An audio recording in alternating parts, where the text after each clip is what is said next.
Assalamualaikum warahmatullahi wabarakatuh. Perkenalkan, nama saya Muhammad Iqbal dari kelas PAI semester 6. Di sini saya akan menjelaskan materi mengenai pengembangan dan inovasi model pembelajaran PAI. Pembahasan yang pertama yaitu mengenai pengertian model pembelajaran PAI. Model bisa diartikan juga sebagai cara sederhana untuk memandang suatu masalah. Model sebagai suatu representasi atau penggambaran atau formalisasi dalam bahasa tertentu yang disepakati dari suatu sistem nyata. Sistem nyata yaitu sistem yang sedang berlangsung dalam kehidupan, sistem yang menjadi titik perhatian dan under concern. Pembelajaran adalah proses interaksi peserta didik dengan pendidik dan sumber belajar pada suatu lingkungan belajar. Pembelajaran merupakan bantuan yang diberikan pendidik agar dapat terjadi proses perolehan ilmu dan pengetahuan, penguasaan, kemahiran, dan tabiat, serta pembentukan sikap dan kepercayaan pada peserta didik. Dengan kata lain, pembelajaran adalah proses untuk membantu peserta didik agar dapat belajar dengan baik. Model pembelajaran adalah seluruh rangkaian penyajian materi ajar yang meliputi segala aspek sebelum dan sesudah pembelajaran yang dilakukan guru serta segala fasilitas yang terkait yang digunakan secara langsung atau tidak langsung dalam proses belajar mengajar. Jadi, model pembelajaran pendidikan agama Islam adalah model pembelajaran yang dilaksanakan untuk mencapai tujuan pembelajaran pendidikan agama Islam. Dalam mengembangkan pembelajaran pendidikan agama Islam dapat menggunakan model-model yang ada atau dengan memadukan atau mengembangkan suatu model sendiri. Selanjutnya yaitu karakteristik model pembelajaran PAI. Karakteristik model pembelajaran yang baik memiliki 5 aspek yang meliputi 1. Prosedur ilmiah. Suatu pembelajaran harus memiliki suatu prosedur yang sistematik untuk mengubah tingkah laku peserta didik atau memiliki sintaks yang merupakan urutan langkah-langkah pembelajaran yang dilakukan guru sampai peserta didik. Yang kedua yaitu spesifikasi hasil belajar yang direncanakan. Suatu model pembelajaran menentukan hasil-hasil belajar secara rinci mengenai penampilan peserta didik. Yang ketiga yaitu spesifikasi lingkungan belajar. Suatu model pembelajaran menyebutkan secara tegas kondisi lingkungan di mana respon peserta didik diobservasi dan harus diperhatikan. Yang keempat yaitu spesifikasi kriteria kinerja. Suatu model pembelajaran menentukan kriteria penerimaan penampilan yang diharapkan dari peserta didik. Model pembelajaran merencanakan tingkah laku yang diharapkan dari peserta didik yang dapat didemonstrasikan setelah langkah-langkah mengajar tertentu. Yang kelima yaitu spesifikasi operasi. Model pembelajaran menentukan mekanisme yang menyediakan reaksi siswa dan interaksi dengan lingkungan. Setiap mata pelajaran memiliki ciri khas atau karakteristik tertentu yang dapat membedakan dengan mata pelajaran lainnya. Begitu juga halnya mata pelajaran PAI. Karakteristik mata pelajaran PAI sebagaimana dijelaskan dalam buku pedoman khusus PAI Depdiknas tahun 2002 adalah sebagai berikut. Yang pertama yaitu PAI merupakan mata pelajaran yang dikembangkan dari ajaran-ajaran pokok agama Islam. Yang kedua yaitu PAI bertujuan membentuk peserta didik agar beriman dan bertakwa kepada Allah serta memiliki akhlak mulia. Yang ketiga yaitu PAI mencakup 3 kerangka dasar yaitu akidah, syariah, dan akhlak. Akidah merupakan penjabaran dari konsep iman, syariah merupakan penjabaran dari konsep Islam. Syariah memiliki 2 dimensi kajian pokok yaitu ibadah dan muamalah, dan akhlak merupakan penjabaran dari konsep ihsan. Dari ketiga prinsip dasar itulah berkembang berbagai kajian keislaman, ilmu-ilmu agama seperti ilmu kalam, teologi Islam, usuluddin, ilmu tauhid yang merupakan pengembangan dari akidah. Ilmu fikih merupakan pengembangan dari syariah. Ilmu akhlak, etika Islam, moralitas Islam merupakan pengembangan dari akhlak. termasuk kajian-kajian yang terkait dengan ilmu dan teknologi serta seni budaya yang dapat dituangkan dalam berbagai mata pelajaran. Selanjutnya yaitu tujuan pengembangan dan inovasi model pembelajaran PAI.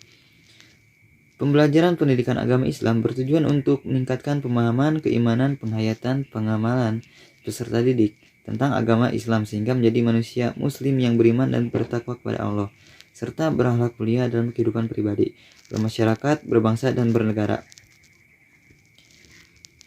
Tujuan pengembangan model pembelajaran disampaikan oleh Wilson Learning Outcome, diantaranya adalah yang pertama, mengembangkan kemampuan instruksional yang fleksibel dan lebih bervariasi. Yang kedua, memungkinkan dihasilkannya dampak pembelajaran yang lebih besar dan belajar siswa yang lebih efektif. Yang ketiga yaitu terlaksananya kegiatan instruksional yang dapat diduplikasi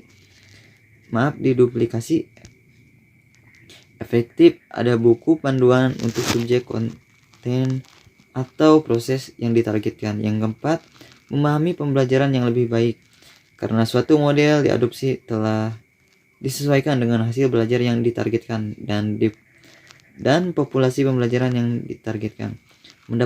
Yang kelima yaitu mendapatkan wawasan bahwa suatu metode belajar akan bekerja sesuai dengan kondisi dan kebutuhan peserta didik atau lingkungan peserta didik. Model pembelajaran PAI berfungsi sebagai pedoman bagi para perancang pembelajaran dan para guru dalam merencanakan aktivitas belajar mengajar.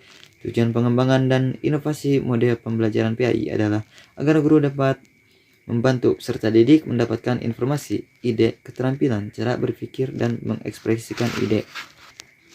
Selanjutnya yaitu mengenai strategi pengembangan dan inovasi model pembelajaran PAI.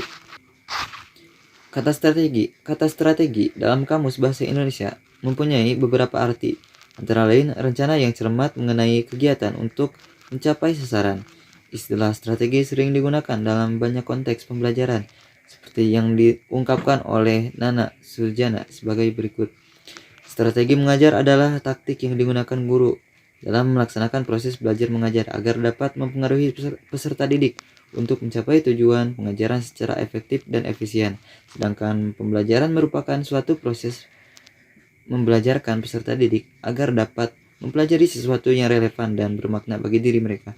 Di samping itu, untuk mengembangkan pengalaman belajar di mana peserta didik dapat secara aktif menciptakan apa yang sudah diketahuinya dengan pengalaman yang diperoleh. Strategi pembelajaran adalah suatu kegiatan pembelajaran yang harus dikerjakan guru dan siswa agar tujuan pembelajaran dapat dicapai secara efektif dan efisien. Selanjutnya dengan mengutip pemikiran J.R. David menyebutkan bahwa dalam strategi pembelajaran terkandung makna perencanaan, artinya bahwa strategi pada dasarnya masih bersifat konseptual tentang keputusan-keputusan yang akan diambil dalam suatu pelaksanaan pembelajaran.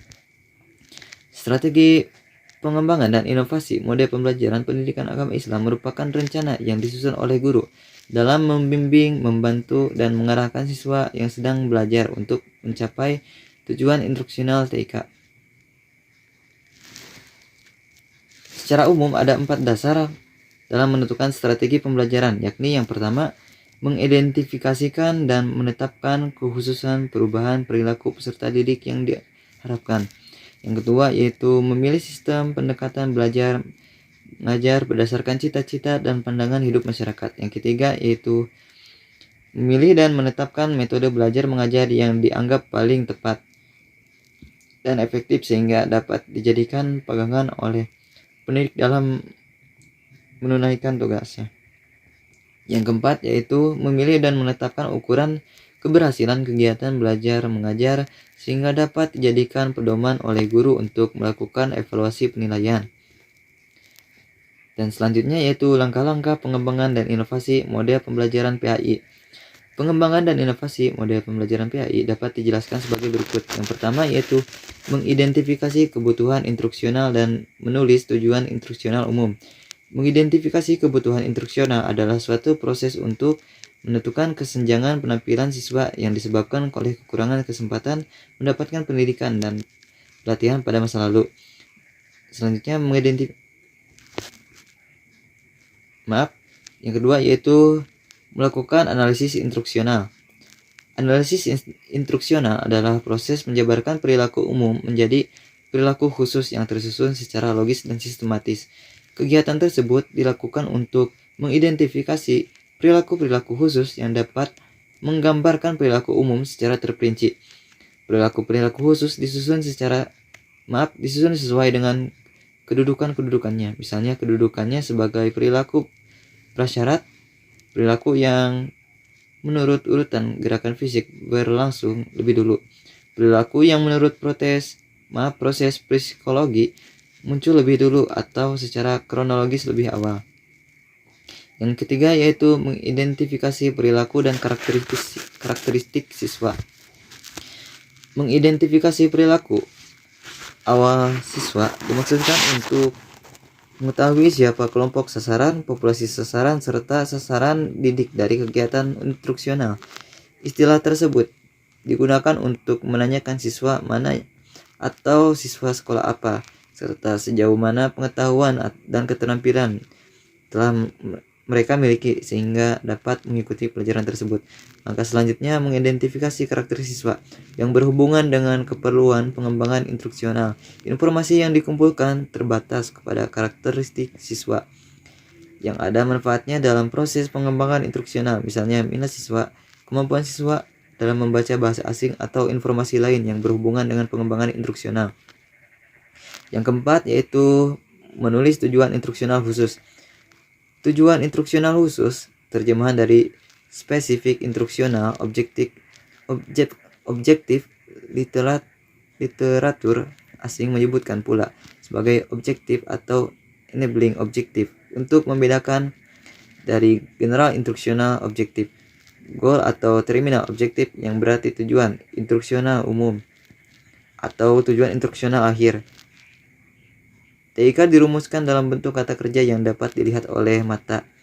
TIK merupakan satu-satunya dasar untuk menyusun kisi-kisi tes. Karena itu TIK harus mengandung unsur-unsur yang dapat memberikan petunjuk kepada penyusun tes agar dapat mengembangkan tes yang benar-benar dapat mengukur perilaku yang terdapat di dalamnya.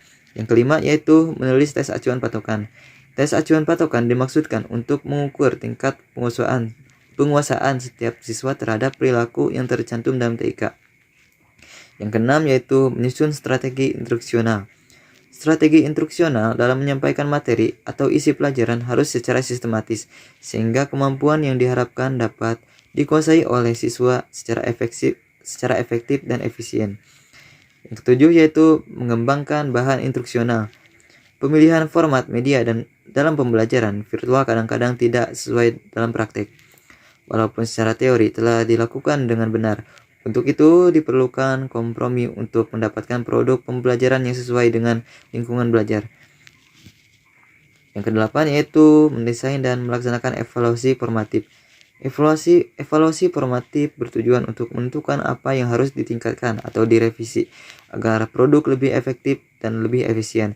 Selain itu, evaluasi formatif sebagai proses menyediakan dan menggunakan informasi untuk dijadikan dasar pengambilan keputusan dalam rangka meningkatkan kualitas produk dan program instruksional.